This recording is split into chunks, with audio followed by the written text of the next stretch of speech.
Hi every one.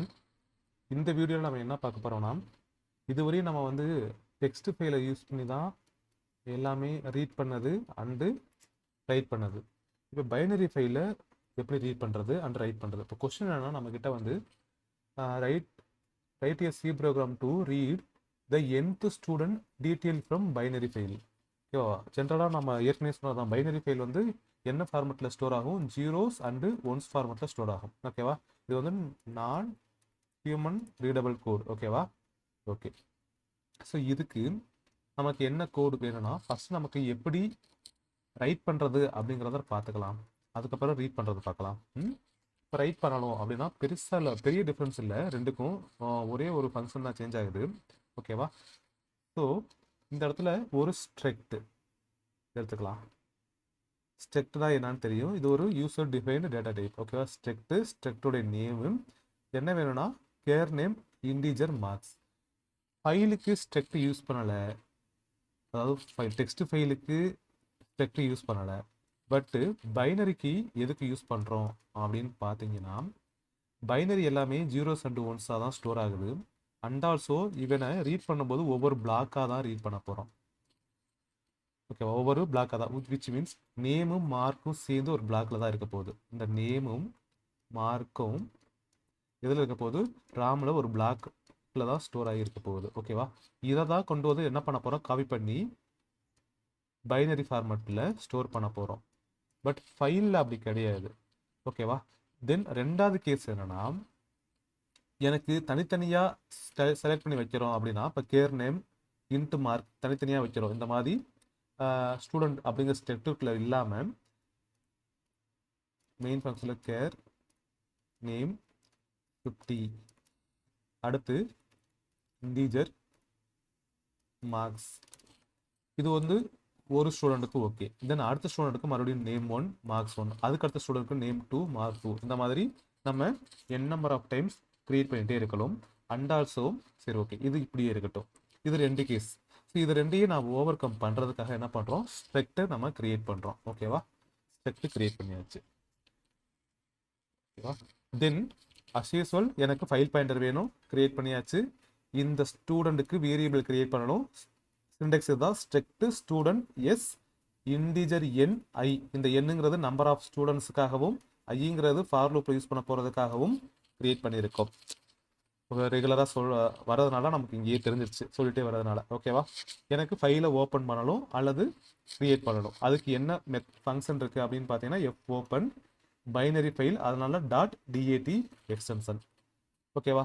என்ன mode அப்படின்னு பார்த்தீங்கன்னா, வெறும் ரைட்டுன்னு கொடுத்தீங்கன்னா அது ஃபைல், அதாவது டெக்ஸ்ட் ஃபைல். WB கொடுத்தீங்கன்னா என்னப்பா, ரைட் பைனரி அப்படின்னு மோடு. ஓகேவா? இதை கொண்டு வந்து ஃபைல் பாயிண்டரில் ஸ்டோர் பண்ணியாச்சு. நம்ம ரெஃபரன்ஸு க்ரியேட் பண்ணிட்டோம். ஸ்கேன் ஆஃப் ஃபார் வாட், எத்தனை ஸ்டூடெண்ட் வேணும். ஸோ இந்த எண்ணை ஆம்பர்சன் சிம்பல் கொடுத்து யூஸ் பண்ணியாச்சு. அப்போ இங்கே 3ன்னு இருக்குன்னு வச்சுக்கோங்க, 3. தென் ஃபார் லூப்புக்குள்ள உங்களுக்கு தெரியும் 3. Printf enter name scanf, இங்கே இருக்க என்ன இருக்கு, இங்கே இருக்க வேரியபிளை நம்ம ஆக்சஸ் பண்ணணும். இங்கே இருக்க வேரியபிள் ஆக்சஸ் பண்ணணும்னா எப்படி, இந்த வேரியபிள் வச்சு டாட் ஆப்ரேட்டர் யூஸ் பண்ணி ஆக்சஸ் பண்ணுவோம். ஓகேவா? அல்லது இன்னொன்று வந்து இந்த மாதிரி ஆரோ மார்க் ஆப்ரேட்டர் யூஸ் பண்ணுவோம். பட் இப்போ டாட் ஆப்ரேட்டரே இருக்கட்டும். ஓகேவா? S dot name. அடுத்து நேமுக்கு ஆம்பர்சன் சிம்பிள் ஏன் போடலை அப்படின்னா, நேம் என்னவா இருக்குது, ஸ்ட்ரிங்காக இருக்குது. ஸ்ட்ரிங்காக இருக்குது மீன்ஸ் இந்த நேம்க்கு என்ன மீனிங்னா ஆம்பர்சன் நேம் 0 அப்படின்னு மீனிங். ஓகேவா? ஸோ ரெண்டுமே ஒன்று தான், அதனால எஸ் டாட் நேம் அப்படின்னு கொடுத்தாச்சு. அடுத்து மார்க்ஸுக்கு வந்து நம்ம அட்ரஸ் சொல்லணும். ஸோ அட்ரஸ் சொல்லியாச்சு. இப்போ இதுவரை என்ன பண்ணியிருக்கோம்னா, யூசர்கிட்ட கீபோர்டு வழியாக என்ன பண்ணியிருக்கோம், இன்புட் வாங்கியிருக்கோம். இதை கொண்டு வந்து எங்கே ஸ்டோர் பண்ணணும், பைனரி ஃபைலில் ஸ்டோர் பண்ணணும். இப்போ பைனரி ஃபைலில் டெக்ஸ்ட் ஃபைலில் ஸ்டோர் பண்ணுறதுக்கு என்னப்பா ஃபங்க்ஷன் யூஸ் பண்ணோம், எஃப் printf அப்படின்னு ஒன்று யூஸ் பண்ணோம். போன வீடியோவில் பார்த்துருப்பீங்க. இங்கே எஃப் ரைட் அப்படின்னு ஒரு ஃபங்க்ஷன் இருக்குது. இந்த ஃபங்க்ஷனுடைய ஜென்ரல் சிண்டெக்ஸ் என்னன்னா, நம்ம ஸ்ட்ரக்டோடைய அட்ரஸை சொல்லிடணும். ஓகே? ஸ்ட்ரக்டோட அட்ரஸ், அதாவது ஸ்ட்ரக்ட் வேரியபிள் எந்த அட்ரஸில் இருக்குது. ஸோ இந்த வேரியபிள் எஸ் ஒன்று க்ரியேட் பண்ணியிருந்தோமா, அதோடைய அட்ரஸை நம்ம சொல்லிட்டோம். தென் செக்டோட சைஸ் என்னவோ சைஸை சொல்லணும். ஏன்னா இந்த சைஸை வச்சு தான் ஒவ்வொரு பிளாக்காக அது வந்து ரைட் பண்ண போகுது. இதோட சைஸ் என்னப்பா, இது வந்து ஒரு 50 பைட்ஸ். கேரக்டரோட சைஸ் வந்து 1 பைட்டு. நமக்கு இங்கே வந்து சைஸ் 50 கொடுத்துருக்கோம். 50 × 1 50. இன்டிஜர் வந்து 4 பைட்ஸ். அப்போ 54 பைட்ஸ் இதோட டோட்டல் சைஸ்.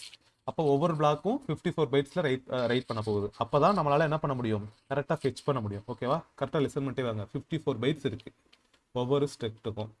ஓகே, சோஃபார் நம்ம வந்து 3 ஸ்டூடெண்ட் கிரியேட் பண்ணியிருக்கோம். அப்போ 3 பிளாக் கிரியேட் ஆகிருக்கும். எவ்ரி பிளாக் 54 பைட்ஸ் வந்து அதோடைய சைஸ். ஓகே, சைஸ் ஆஃப் தெரிஞ்சாச்சு. தென் இதை என்ன அர்த்தம்னா, ஒவ்வொரு ஸ்டூடெண்டாக நீ ரைட் பண்ணு. எதில் இந்த ஃபைல் பாயிண்டர் அட்ரஸ் எங்கே மார்க் பண்ணிட்டு இருக்கோ அங்கேருந்து ரைட் பண்ணு.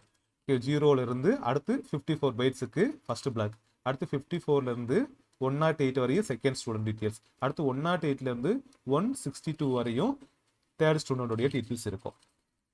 ஓவர் இட்ரேஷன் இருக்கும். ஓகே, தென் என்ன பண்ணியாச்சு, க்ளோஸ் பண்ணியாச்சு. ஓகேவா, ஓகே. ஸோ இதை நம்ம ப்ரோக்ராமாக ரன் பண்ணி பார்ப்போம்.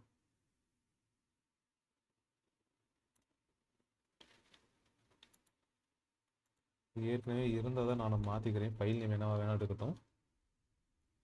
ஓகேவா, இதோட ஜென்ரல் சின்டெக்ஸ் மட்டும் நல்லா ஞாபகம் வச்சுக்கோங்க. எஃப் ஸ்கேனஃபுக்கு சாரி எஃப் பிரிண்டஃபுக்கு வேறு. ஓகேவா, எஃப் பிரிண்டஃப் வேறு. எஃப் ரைட்டுக்கு ஃபஸ்ட்டு நம்ம கிரியேட் பண்ண ஸ்ட்ரக்டோட வேரியபிளோட அட்ரஸ் பாஸ் பண்ணணும். வேணும்னா இங்கே பாருங்கள்,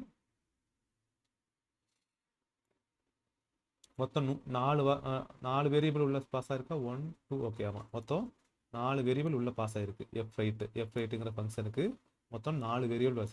ஃபஸ்ட்டு வேரியபிள் என்னதுப்பா,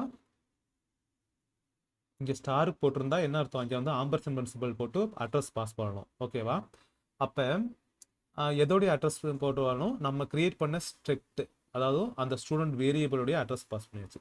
இந்த சைஸ் ஆஃப் டி என்னதுயா, ஸ்ட்ரக்டோடைய சைஸ். இது என்னன்னா எத்தனை ரெக்கார்டு, ஒவ்வொரு ரெக்கார்டாக நீங்கள் வந்து ரைட் பண்ணுங்க. அடுத்து ஃபைல் பாயிண்டர் நம்ம ஏற்கனவே கிரியேட் பண்ணி வச்சுருந்தோம். ஓகேவா, ஸோ ஓகே, இப்போ இதை நம்ம ரன் பண்ணலாம். ரன் பண்ணுறதுக்கு இதோட பேர் வந்து என்ன வச்சுருந்தேன்னா Q1ங்கிற பேரில், அப்போ GCC Q1.c. ஓகே, கம்பைல் ஆயிடுச்சு.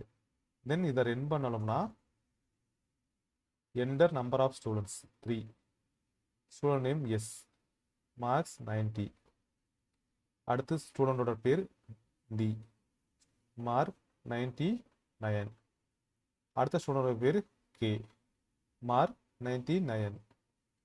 ஓகேவா, ஓகே. இப்போ என்னப்பா சக்ஸஸ்ஃபுல்லி ரைட் ஆகிடுச்சு.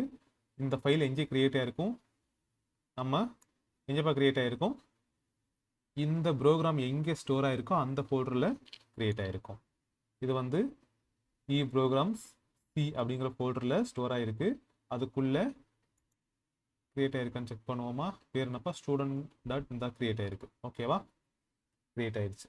இப்போ க்ரியேட் ஆன ஃபைலை நம்ம ரீட் பண்ண போகிறோம். ஆக்சுவலி அதுதான் கொஸ்டினே. ஓகேவா, அப்போ அந்த கொஸ்டினுக்கு நம்ம மறுபடியும் Q.C அப்படிங்கிற பேர் வச்சுக்கலாம். மறுபடியும் அதை தனியாக எக்ஸ்பிளைன் பண்ணிட்டு வரலாம். இங்கே ஏதாவது விட்டு வந்திருக்கனா, இங்கே பெண்டிங்கு. இப்போ இங்கே பாருங்கள், சைஸ் ஆஃப் ஸ்ட்ரக்ட்னு இருக்குல்ல. ஒருவேளை நான் இந்த இடத்துல கொஞ்சம் பெண்டிங் விட்டு வந்தேன், நீங்கள் கொஞ்சம் வீடியோ முன்னாடி பாஸ் பண்ணிட்டு போய் தான். கேஸ் 1 எதுக்காக யூஸ் பண்ணுறோம், ஒவ்வொரு பிளாக்காக எனக்கு என்ன பண்ணணும், ரைட் பண்ணணும். ரெண்டாவது பாயிண்ட் என்ன சொன்னேன் நான், இதை மொத்தமாக ஒரே பிளாக்குள்ளே நம்ம பாஸ் பண்ணியாச்சு. ஒருவேளை இந்த ஸ்ட்ரக்ட் இல்லாமல் தனித்தனியாக நேம் 1 மார்க்ஸ் 1 அப்படின்னு இருந்தா நீங்கள் இந்த இடத்துல சின்டெக்ஸ் எப்படிமா இருக்குன்னா, சைஸ் ஆஃப் நேம் 1, அடுத்தது சைஸ் ஆஃப் மார்க்ஸ் 1, இந்த மாதிரி ஒவ்வொரு சின்டெக்ஸாக 2 டைம்ஸ் நீங்கள் வந்து எஃப் ரைட்டை எழுதுகிற மாதிரி இருக்கும். இப்போ ஸ்ட்ரக்ட்டுக்குள்ளே கொடுக்குறப்ப என்ன ஆயிடுச்சுன்னா, எஃப் ரைட்டை ஒரு தடவை தான் இருக்கும். இது ஃபுல்லாக ஒரே பிளாக்குக்குள்ளே என்ன ஆகிருக்கும், காப்பி ஆகிக்கும். ஓகே, 0 to 54 வரையும் ஸ்டூடெண்ட் 1, இது வந்து ஸ்டூடெண்ட் 2, இது வந்து ஸ்டூடெண்ட் 3. நெக்ஸ்ட்டு மறுபடியும் என்ன பண்ண போகிறோம் அப்படின்னா, என்னப்பா பண்ண போகிறோம், ரீட் பண்ண போகிறோம். இப்போ ரீட் பண்ணுறதுக்கு எனக்கு அதே ஸ்ட்ரக்ட் எனக்கு தேவை சேம் சைஸில். ஸோ கிரியேட் பண்ணிட்டேன். இப்போ கிரியேட் பண்ணியாச்சு. அதுக்கு ஒரு வேரியபிளும் கிரியேட் பண்ணியாச்சு. இன்டீஜர் என் ஓப்பன் பண்ணியாச்சு. என்ன மோடில் ஓப்பன் பண்ணுறோம்? ரைட் பைனரி அப்படிங்கிற மோடில் ஓப்பன் பண்ணியாச்சு. ஓகே, அவங்க வந்து nth ஸ்டூடெண்ட் தான் உங்கள்கிட்ட கொஸ்டின். ஓகேவா, nth ஸ்டூடெண்ட் வேணும். அப்போ n அப்படிங்கிறது சம் ரேண்டம். இப்போ நம்ம என்ன வச்சுக்கலாம்னா 3னே வச்சுக்கலாம். ஓகே, 3. இப்போ இங்கே இது வந்து என்னப்பா nth ஸ்டூடெண்ட் அப்படின்னு வந்துட்டா சீக்வன்சியல் ஆக்சஸா அல்லது ரேண்டம் ஆக்சஸா? சீக்வன்சியல்னா 1 by 1 ரீட் பண்ணிட்டு வர்றது சீக்வன்சியல். ரேண்டம்ங்கிறது டைரெக்டாக ஜம்ப் பண்ணுறது. இப்போ டைரெக்டாக என்ன பண்ணியிருக்கோம்? 3க்கு ஜம்ப் பண்ணிட்டோம். அப்போ இங்கே எதை நம்ம ஃபாலோ பண்ணணும்? ரேண்டம் ஆக்சஸ் யூஸ் பண்ண சொல்லியிருக்காங்க. ஓகேவா, இப்போ ரேண்டம் ஆக்சஸில் எப்படி மூவ் பண்ணுவோம்? என்ன ஃபங்க்ஷன் இருக்குன்னு பார்த்தீங்கன்னா fseek அப்படிங்கிற ஒரு ஃபங்க்ஷன் இருக்குது. ஓகே, அந்த fseek ஃபங்க்ஷனுக்குள்ளே f பாயிண்டர், அதாவது ஃபைல் பாயிண்டர் அப்படின்னு ஒன்று பண்ணுவோம். தென் ஆஃப்செட், எவ்வளவு சைஸ் மூவ் பண்ணணும் அப்படிங்கிறது சொல்லுவோம். தென் எந்த பொசிஷன்ல இருந்து மூவ் பண்ணணும்? சீக் செட் அப்படிங்கிறது கரண்ட் பொசிஷன்ல இருந்து. ஸோ எஃப் பாயிண்டர் நான் உள்ள பாஸ் பண்ணியாச்சு கிரியேட் பண்ணதை. ஆஃப் செட் நான் சொல்லணும். ஒவ்வொன்றும் 54 பிளாக்ஸ். ஓகேவா, ஒவ்வொன்றும் எப்படி 54 பிளாக். 54 54 அப்படிதானையா? எனக்கு வந்து nth ஸ்டூடெண்ட் வேணும். அப்போ n-1, அதாவது 0 1 2. ஓகே, nthங்கிறது இங்கே பார்த்தீங்கன்னா அதாவது இது தான் 3 தேர்டாக இருக்கவே. அப்போ nth பொசிஷன்னா இந்த 2 பொசிஷனில் உள்ளவே வேணும். அப்போ இந்த n-1, இந்த n-1 3 - 1 எவ்வளவு? 2. எனக்கு பிளாக்காக தானே மூவ் ஆகுது, பைட் ஸ்பேஸாக தானே மூவ் ஆகுது. இப்போ ஃபஸ்ட்டு எவ்வளோ இருந்தா 0 to 54 1. அடுத்து 108 வரையும் இங்கே ஃபர்ஸ்ட் பெர்சன் இருந்தாங்க, இங்கே செகண்ட் பெர்சன் இருந்தாங்க, இங்கே பார்த்தீங்கன்னா 162 இங்கே தேர்ட் ஸ்டூடெண்ட் இருந்தாங்க. ஓகேவா, இப்போ n-1 2 ஸ்டார் சைஸ் எவ்வளோப்பா? இதுக்கு ஸ்ட்ரக்ட் ஆஃப் ஸ்டூடெண்ட் சைஸ் எவ்வளோ வந்துச்சு? 54 வந்திருக்கும். 2 × 54 எவ்வளோப்பா? 108. ஓகே, 108க்கு மூவ் பண்ணிருச்சு பாயிண்டர். ஓகேவா, 108க்கு மூவ் பண்ணியாச்சுன்னா இது எதை மூவ் பண்ணிட்டு இருக்கு? அடுத்து இந்த தேர்ட் ஸ்டூடெண்ட் தானே இது பண்ணும். இதுக்கப்புறம் இருக்கிறது என்னது? இப்போ 108க்கு மூவ் பண்ணிட்டா இந்த தேர்டா என்ன யார் இருந்தா? கே அப்படிங்கிறவங்க இருந்தாங்க. ஓகேவா, ஸோ அதை எப்படி ரீட் பண்ணுவோம் அப்படின்னு பார்த்தீங்கன்னா எஃப் ரீட் அப்படிங்கிற ஒரு ஃபங்க்ஷன் இங்கே இருக்கு. ஓகே, என்ன ஃபங்க்ஷன் இருக்கு? F read. இதுக்கு முன்னாடி என்ன ஃபங்க்ஷன் பார்த்தோம்? எஃப் ரைட்னு பார்த்தோமா? சேம் சிண்டெக்ஸ் தான். என்ன பண்ணுவோம்? அங்கே ஸ்டூடெண்ட் கிரியேட் பண்ண வேரியபிளோட அட்ரஸ், தென் சைஸ் எவ்வளவு ரீட் பண்ணணும், எனக்கு ஒரே டைமில் எவ்வளோ ரீட் பண்ணணும்? 54 பைட்ஸ் ரீட் பண்ணணும்.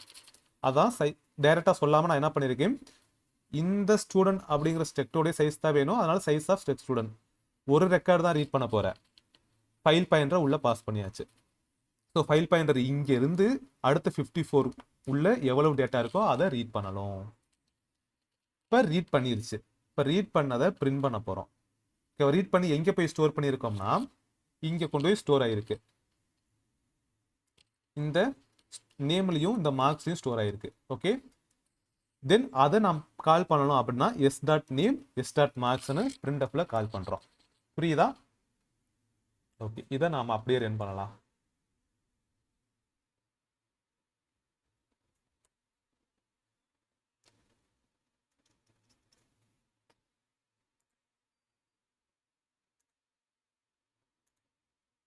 கூட யாருக்கும் மறுபடியும் சொல்லணுமா? உங்களுக்கு கன்ஃபியூஸ் ஆச்சுன்னா இந்த இடத்துல தான் கன்ஃபியூஸ் ஆகணும். நான் அதான் மறுபடியும் சொல்கிறேன், நீங்கள் ஒன் மோர் டைம் கூட பாருங்கள். ஓகேவா, இது எப்படி வருதுன்னு. n-1 அப்படிங்கிறது 3 - 1 2 இன்ட்டு சைஸ் ஆஃப் ஸ்டூடெண்ட். இது ஏற்கனவே சைஸ் ஆஃப் கண்டுபிடிக்கிறதுக்கு நம்ம பார்த்துருப்போம். இந்த சேனலில் பார்த்துருக்க மாட்டோம். இந்த சேனலில் புதுசாக பார்க்குறவங்க புரியாது. ஓகேவா, அதாவது ஸ்ட்ரக்டர் பற்றின ஐடியாவோ சைஸ் ஆஃப் ஆப்ரேட்டர் பற்றின ஐடியாவோ இல்லாமல் புரியாது. இது வந்து இதை பற்றின ஐடியா உள்ளவங்களுக்கு தான் புரியும். ஓகே, இது வேறு பர்பஸ். நீங்கள் கன்ஃபியூஸ் ஆகிக்காதீங்க. உங்களுக்கு ஃபர்ஸ்ட்லேருந்து சி வரும், அப்போ வேணா இது புரியும். ஓகேவா, ஸோ அப்போ அந்த ஏற்கனவே தெரிஞ்சவங்களுக்கு ஸ்ட்ரக்ட் ஸ்டூடெண்ட் வந்து 54 எப்படி சைஸ் கண்டுபிடிக்கணும்னு சொல்லியிருக்கோம். ஸோ 54 2 × 54ங்கிறது 108. இப்போ 108லேருந்து ஃபைல் பாயிண்டர் என்ன மூவ் ஆகி இருக்கும். அங்கே பாயிண்ட் பண்ணினதுலேருந்து எனக்கு நெக்ஸ்ட் அடுத்து வரப்போகிற 54 பைட்ஸில் உள்ள டேட்டாவை ஃபெச் பண்ணி எடுத்துட்டு வா அப்படிங்கிறதா இந்த எஃப்ரீடோட வேலை. எஃப்ரீடு எஃப்ரைட்டுக்கு என்ன சிண்டெக்ஸ், அதே மாதிரி அங்கே என்னப்பா ஃபங்க்ஷன் எஃப் பிரிண்டஃப் எஃப் ஸ்கேனஃப்க்கு என்ன சிண்டெக்ஸ் அப்படிங்கிறத நல்லா ஞாபகம் வச்சுக்கோ. அப்போதான் எக்ஸாம் வரப்போ நம்மளால் எழுத முடியும். ஓகேவா? ஓகே, ஸோ ரன் பண்ணி பார்க்கலாம். ஃபைல் நேம் அதே ஃபைல் தானே கொடுத்துருக்கோம், student.get. ஓகே, ரன் பண்ணுறதுக்கு gcc q2.c கம்பைல் பண்ணியாச்சு, எரர் இல்லை. தென் நமக்கு என்டர் ஸ்டூடெண்ட் நம்பர், நம்ம என்னப்பா 3 தானே, அப்போ 3 கொடுத்து பார்ப்போம். 3 கொடுத்தா கே அப்படிங்கிற பர்சனுடைய டீட்டெயில்ஸ் வந்துடுச்சு. ஸோ இதுதான் அந்த கொஸ்டினுக்குரிய ஆன்சர். ஸோ இதில் வந்து என்னெல்லாம் கவர் பண்ணியிருக்கோம்னு பார்த்தீங்கன்னா, பைனரி பைலை எப்படி கிரியேட் பண்ணணும், ரைட் பண்ணணும், அண்ட் ஆல்சோ ரீட் பண்ணுறதும் சொல்லியிருக்கோம். அதுபோக எப்படி என்த்து ரேண்டமாக எப்படி போகணுங்கிறதையும் நான் இதில் சொல்லியிருக்கேன். ஓகேவா? நெக்ஸ்ட்டு என்ன சொல்லலாம்னா, ஒன்றும் சரிங்க, நெக்ஸ்ட்டு வந்து அந்த ஃபைல் கண்டென்ட் வந்து போன வீடியோவில் சொல்கிறதா சொல்லியிருந்தோம். அதுக்கு விட இது கொஞ்சம் முக்கியமாக தெரிஞ்சிச்சு, அதனால் இதை சொல்லியிருக்கோம்.